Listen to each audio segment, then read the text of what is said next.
Messenger, St. Louis Post-Dispatch columnist. Good morning, Tony. Good morning, McGraw. Good morning, Kelly. How's everybody doing? We're doing good. You join us every Tuesday and Thursday, and this St. Louis County surveillance video story rears its ugly head again. 11 officers were what? They were suspended? They were slapped on the wrist? What happened here? I'm not even sure slapped on the wrist suffices. They were given letters of reprimand in some capacity, and this goes back to my July series of columns in which an open records request uncovered photos and video and email documentation showing that at various times county officers who were working on the MetroLink, who were supposed to be out on the platform and on the trains, were instead inside substations, sometimes covering up the cameras that were put there for security reasons so that nobody could keep an eye on what they're doing. My series of columns spurred an internal investigation in the St. Louis County Police Department, and 11 officers were reprimanded. I don't believe this story is going away. One of the things that I wrote about in my column is that the press release that the county put out on these reprimands gives a pretty strong indication that this was not much of an investigation. And the example I used is that the investigator says they couldn't find Michael Sorkin, the ex-Post-Dispatch reporter, who, by the way, walks his dogs by the headquarters in Clayton 3 times a week. And so we knew this was not going to be a super intense investigation, because as soon as the series came out, Police Chief John Belmar, who refused to speak to me, went on various radio stations and said, "Oh, this is nothing. Oh, those are break rooms. This is much ado about nothing, but I suppose I'll look into it." Well, he did look into it, and 11 reprimands are not something small. It's something that needs to continue to be investigated. I want to see the report. I want to see what the investigation actually looks like. I can tell you that I have requested it and been denied a copy of it.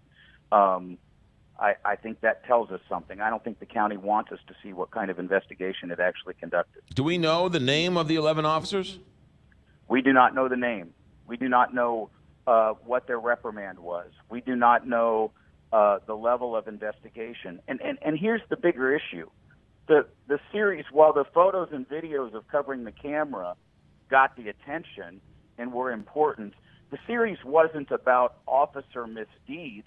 The series is about security on the MetroLink and whether or not the county police force is doing its job and can be held accountable.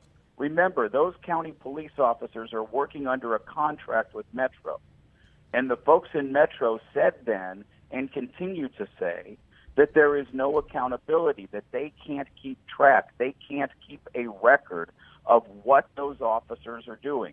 So you and me, Joe Public, still to this day doesn't know whether or not those officers are doing what they're supposed to be doing. And that is a problem. That's not the case in St. Clair County. It's not the case in the city of St. Louis, at least not to the extent that it is in St. Louis County. That's what needs to be investigated. Tony, how much of this is part and parcel of the ongoing fight to have them have their own force on the MetroLink, to write tickets, to do all those things? How much of this is the police and the county police shouldn't be monitoring MetroLink and they want their own police, and that whole fight? How much of this is incorporated with all of that?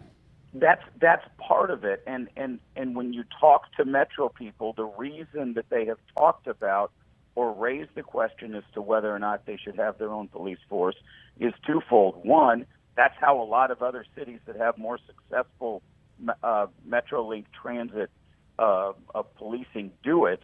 And number two, if there are problems, if we can't find an accountability solution for the county cops who are on there, and in some cases don't want to be on there, then we have to seek another solution. There are ongoing meetings between the county and St. Clair and the city and Metro as it relates to dealing with security on the MetroLink. It's not a done deal yet. What's going to happen? There is still talk about turnstiles. There is still talk about a Metro Police Department. There is still talk about a lot of things.